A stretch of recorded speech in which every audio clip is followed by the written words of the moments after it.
ਸੋਹਣੀ ਅਤੇ ਜਵਾਨ ਕੁੜੀ ਰੂਬੀ ਆਪਣਾ ਪਾਰਲਰ ਚਲਾਉਂਦੀ ਸੀ ਤੇ ਇਹ ਹੈ ਉਸਦਾ ਉਹ ਮਜਬੂਰ ਬਾਪ ਜਿਹੜਾ ਇਸੇ ਗਮ ਦੇ ਵਿੱਚ ਰੋ ਰਿਹਾ ਹੈ ਕਿ ਮੈਂ ਆਪਣੀ ਧੀ ਨੂੰ ਕੰਮ ਤੇ ਇੱਥੇ ਭੇਜਿਆ ਹੀ ਕਿਉਂ ਸੀ।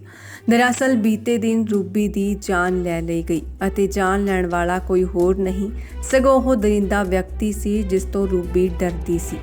ਰੂਬੀ ਨੇ ਇਸ ਬੰਦੇ ਦੀ ਸ਼ਿਕਾਇਤ ਪੁਲਿਸ ਨੂੰ ਵੀ ਕੀਤੀ ਸੀ, ਇਸ ਦਾ ਨੰਬਰ ਵੀ ਬਲੌਕ ਕੀਤਾ ਸੀ ਅਤੇ ਹਰ ਪਾਸੋਂ ਆਪਣੇ ਆਪ ਨੂੰ ਸੁਰੱਖਿਅਤ ਰੱਖਣ ਲਈ ਉਸ ਤੋਂ ਦੂਰ ਵੀ ਰਹਿ ਰਹੀ ਸੀ। ਪਰ ਬੀਤੇ ਦਿਨ ਇਸ ਦਰਿੰਦੇ ਨੇ ਮਾਲ ਦੇ ਵਿੱਚ ਦਾਖਲ ਹੋ ਕੇ ਜਿੱਥੇ ਇਸ ਕੁੜੀ ਦਾ ਪਾਰਲਰ ਸੀ ਉਸ ਦੇ ਅੰਦਰ ਜਾ ਕੇ ਰੂਬੀ ਤੇ ਵਾਰ ਕਰ ਦਿੱਤਾ। ਇੱਕ ਨਹੀਂ ਸਗੋਂ ਕਈ ਗੰਭੀਰ ਵਾਰ ਕੀਤੇ ਜਿਹਦੇ ਜ਼ਖਮਾਂ ਦੀ ਤਾਬ ਉਹ ਨਾ ਚਲਦੀ ਹੋਈ ਇਸ ਦੁਨੀਆ ਤੋਂ ਹੀ ਚਲੀ ਗਈ ਤੇ ਇੱਧਰ ਉਸਦਾ ਰੋਂਦਾ ਕੁਰਲਾਉਂਦਾ ਪਿਤਾ ਇਹ ਸੋਚ ਕੇ ਪਰੇਸ਼ਾਨ ਹੈ ਕਿ ਮੇਰੀ ਧੀ ਦੇ ਨਾਲ ਇਹ ਕੀ ਵਾਪਰ ਗਿਆ। ਹੌਸਲਾ ਦਿੱਤਾ ਜਾ ਰਿਹਾ ਹੈ ਉਸ ਬਾਪ ਨੂੰ ਕਿ ਥੋੜੀ ਬਹੁਤੀ ਹੋਸ਼ ਕਰੋ, ਪਰ ਉਸ ਪਿਤਾ ਨੂੰ ਨਾ ਤਾਂ ਹੋਸ਼ ਹੈ ਅਤੇ ਨਾ ਹੀ ਇਸ ਗੱਲ ਤੇ ਯਕੀਨ ਹੋ ਰਿਹਾ ਹੈ ਕਿ ਉਸ ਦੀ ਧੀ ਦੇ ਨਾਲ ਇਹ ਕੀ ਵਾਪਰ ਗਿਆ।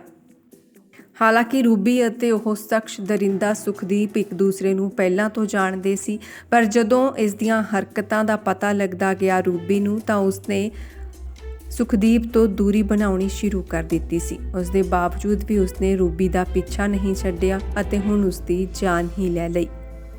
ਇੱਕ ਹੋਰ ਦੁਖਦਾਈ ਅਤੇ ਪਰੇਸ਼ਾਨ ਕਰ ਦੇਣ ਵਾਲੀ ਖਬਰ ਲੁਧਿਆਣਾ ਤੋਂ ਹੀ ਸਾਹਮਣੇ ਆ ਰਹੀ ਹੈ। ਬਿਊਟੀ ਪਾਰਲਰ ਦੇ ਵਿੱਚ ਕੰਮ ਕਰਕੇ ਆਪਣੇ ਘਰਦਿਆਂ ਦਾ ਢਿੱਡ ਪਾਲਦੀ ਇਹ ਕੁੜੀ ਜਿਸ ਨੂੰ ਕਿ ਬੀਤੇ ਦਿਨ ਖਤਮ ਕਰ ਦਿੱਤਾ ਗਿਆ। ਇਸ ਦੇ ਪਿੱਛੇ ਦੀ ਕਹਾਣੀ ਹੋਰ ਵੀ ਜ਼ਿਆਦਾ ਖੌਫਨਾਕ ਅਤੇ ਦਰਦਨਾਕ ਹੈ। ਜੋਧਾ ਰਤਨ ਬਾਜ਼ਾਰ ਦੇ ਵਿੱਚ ਸਥਿਤ ਕੰਪਲੈਕਸ ਦੇ ਅੰਦਰ ਬਣੇ ਕਾਵਿਆ ਮੇਕਅਪ ਸਟੂਡੀਓ ਜੋ ਕਿ 26 ਸਾਲਾ ਰਵਿੰਦਰ ਕੌਰ ਇਸ ਨੂੰ ਚਲਾਉਂਦੀ ਸੀ ਉਸ ਨੂੰ ਖਤਮ ਕੀਤਾ ਗਿਆ। ਖਤਮ ਕਰਨ ਵਾਲਾ ਕੋਈ ਹੋਰ ਨਹੀਂ ਇੱਕ ਨੌਜਵਾਨ ਸੀ ਜਿਸ ਨੂੰ ਕਿ ਉਹ ਪਹਿਲਾਂ ਹੀ ਜਾਣਦੀ ਸੀ। ਪੁਲਿਸ ਥਾਣਾ ਜੋਧਾ ਤੋਂ ਪ੍ਰਾਪਤ ਜਾਣਕਾਰੀ ਦੇ ਅਨੁਸਾਰ ਨੇੜਲੇ ਪਿੰਡ ਸਹਿਜਾਦ ਦੀ ਰਹਿਣ ਵਾਲੀ ਰਵਿੰਦਰ ਕੌਰ ਪੁੱਤਰੀ ਚਰਨਜੀਤ ਸਿੰਘ ਕੰਪਲੈਕਸ ਦੇ ਵਿੱਚ ਬਣੇ ਹੀ ਕਾਵਿਆ ਮੇਕਅਪ ਸਟੂਡੀਓ ਨੂੰ ਚਲਾਉਂਦੀ ਸੀ।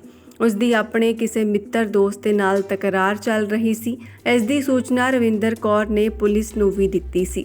ਇਸ ਦੀ ਤਹਿਤ ਸ਼ਾਮ ਤਕਰੀਬਨ 3 ਤੋਂ 4 ਵਜੇ ਇੱਕ ਮੁੰਡਾ ਉਸ ਦੇ ਬਿਊਟੀ ਪਾਰਲਰ ਦੇ ਵਿੱਚ ਦਾਖਲ ਹੁੰਦਾ ਹੈ ਅਤੇ ਤੇਜ਼ਧਾਰ ਹਥਿਆਰਾਂ ਦੇ ਨਾਲ ਉਸ ਨੂੰ ਖਤਮ ਕਰ ਦਿੰਦਾ ਹੈ। ਇਸ ਤੋਂ ਬਾਅਦ ਉਹ ਮੌਕੇ ਤੋਂ ਫਰਾਰ ਹੋਣ ਦੇ ਵਿੱਚ ਵੀ ਕਾਮਯਾਬ ਰਿਹਾ।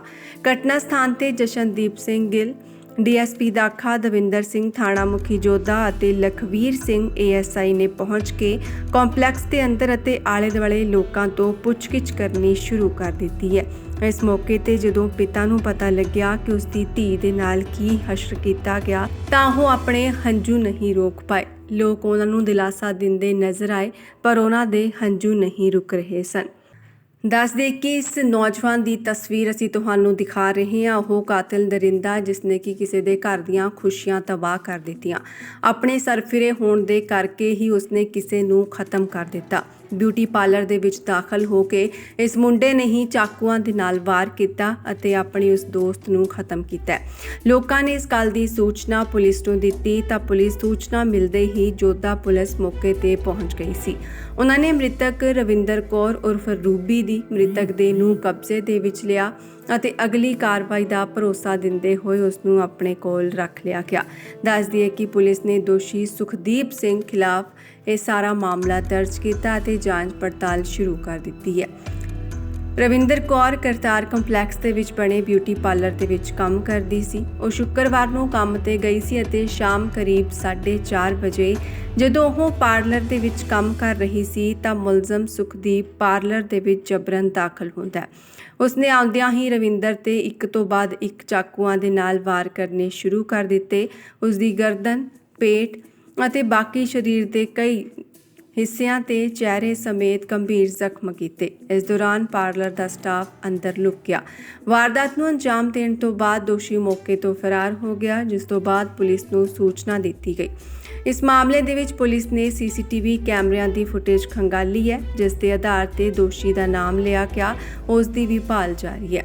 ਮੁੱਢਲੀ ਜਾਂਚ ਦੇ ਵਿੱਚ ਪੁਲਿਸ ਨੂੰ ਪਤਾ ਲੱਗਿਆ ਕਿ ਮੁਲਜ਼ਮ ਸੁਖਦੀਪ ਰਵਿੰਦਰ ਨੂੰ ਪਹਿਲਾਂ ਤੋਂ ਜਾਣਦਾ ਸੀ।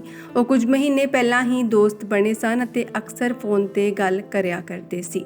ਪਰ ਪਿਛਲੇ ਕੁਝ ਦਿਨਾਂ ਤੋਂ ਰਵਿੰਦਰ ਦੀ ਸੁਖਦੀਪ ਦੇ ਨਾਲ ਕਿਸੇ ਗੱਲ ਨੂੰ ਲੈ ਕੇ ਲੜਾਈ ਚੱਲ ਰਹੀ ਸੀ, ਝਗੜਾ ਹੋ ਗਿਆ ਸੀ ਅਤੇ ਉਹਨਾਂ ਨੇ ਹੁਣ ਗੱਲ ਕਰਨੀ ਵੀ ਬੰਦ ਕਰ ਦਿੱਤੀ ਸੀ। ਉਹਨਾਂ ਦੇ ਵਿਚਕਾਰ ਕਿਸੇ ਗੱਲ ਨੂੰ ਲੈ ਕੇ ਵਿਵਾਦ ਇੰਨਾ ਜ਼ਿਆਦਾ ਵੱਧ ਚੁੱਕਿਆ ਸੀ।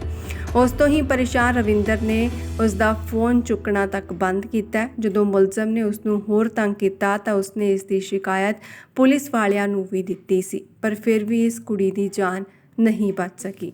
ਇਸੇ ਸਾਰੇ ਦੇ ਚੱਲਦੇ ਹੋਏ ਸੁਖਦੀਪ ਨੇ ਰੂਬੀ ਨੂੰ ਖਤਮ ਕਰ ਦਿੱਤਾ। ਉਹ ਕੁੜੀ ਜਿਹੜੀ ਕਿ ਆਪਣੇ ਘਰਦਿਆਂ ਦੀ ਜਿੰਦ ਜਾਨ ਸੀ, ਉਸ ਦੇ ਜਾਣ ਤੋਂ ਬਾਅਦ ਉਸਦੇ ਪਿਤਾ ਦਾ ਰੋ ਰੋ ਕੇ ਬੁਰਾ ਹਾਲ ਹੈ।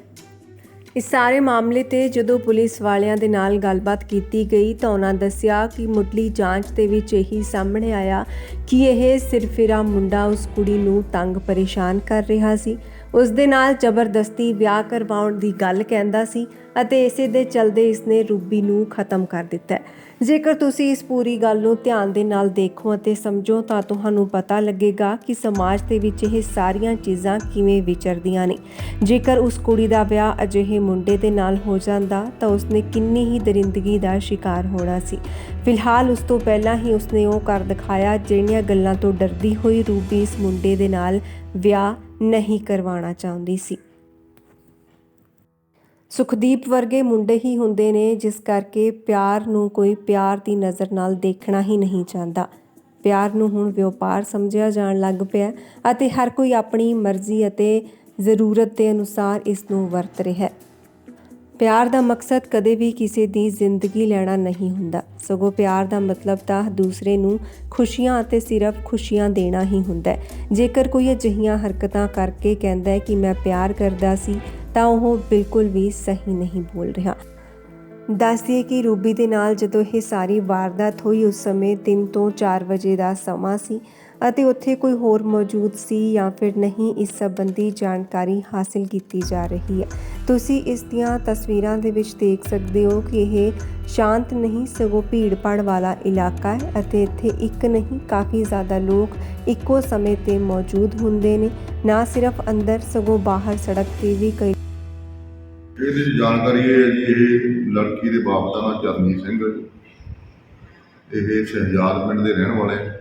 ਇਹ ਲੜਕੀ ਨੇ ਆਪਣਾ ਬਿਊਟੀ ਪਾਰਲਰ ਖੋਲ੍ਹਿਆ ਸੀ ਇੱਥੇ ਕਰਤਾਰ ਕੰਪਲੈਕਸ ਦੇ ਸੈਲੂਨ, ਠੀਕ ਹੈ ਜੀ। ਤੇ ਅੱਜ ਸਾਨੂੰ 3:30-4 ਵਜੇ ਪਤਾ ਲੱਗਿਆ, ਜੋ ਵੀ ਅਸੀਂ ਕਾਰਵਾਈ ਕਰਨੀ ਕਰਕੇ ਜੀ ਸਿਵਲ ਹਸਪਤਾਲ ਸੁਧਾਰ ਵੀ ਜਿਹੜਾ ਕੋਈ ਲੜਕਾ ਸੀਗਾ ਆਪਣੇ ਸੁਖਦੀਪ ਸਿੰਘ ਆ ਜੀ, ਇਹ ਗੁਲਜ਼ਾਰ ਸਿੰਘ ਵਾਸੀ ਨੰਗਲ ਦਾ, ਇਹਦੇ ਨਾਲ ਮਤਲਬ ਵਿਆਹ ਵੂ ਕਰਾਉਣਾ ਚਾਹੁੰਦਾ ਸੀਗਾ। ਇਹ ਕੁੜੀ ਵਿਰੋਧ ਕਰਦੀ ਸੀ। ਇਹਦੇ ਸੰਬੰਧ 'ਚ ਇਹਨਾਂ ਨੇ 1-2 ਵਾਰੀ ਪਹਿਲਾਂ ਬੈਠ ਕੇ ਵੀ ਗੱਲ ਹੋਈ। ਬਾਕੀ ਹੁਣ ਲੜਕੇ ਨੂੰ ਪੜ੍ਹਨ ਤੋਂ ਪਤਾ ਲੱਗੂਗਾ ਕਿ ਮੇਨ ਇਹਦਾ ਕੀ ਜਗ੍ਹਾ। ਕਿੰਨੇ ਵਿਅਕਤੀ ਸੀ ਸਰ? ਫਿਲਹਾਲ ਅਜੇ ਇੱਕ ਗੱਲ ਹੀ ਸਾਹਮਣੇ ਆਈ ਹੈ, ਬਾਕੀ ਤਫਤੀਸ਼ ਤੋਂ ਪਤਾ ਲੱਗੂ ਜਿਹੜੀ ਗੱਲ ਹੋਈ। ਕਿ ਮੁਕੱਦਮਾ ਦਰਜ ਕਰ ਲਿਆ ਸਰ? ਮੁਕੱਦਮਾ ਦਰਜ ਹੋ ਰਿਹਾ ਜੀ।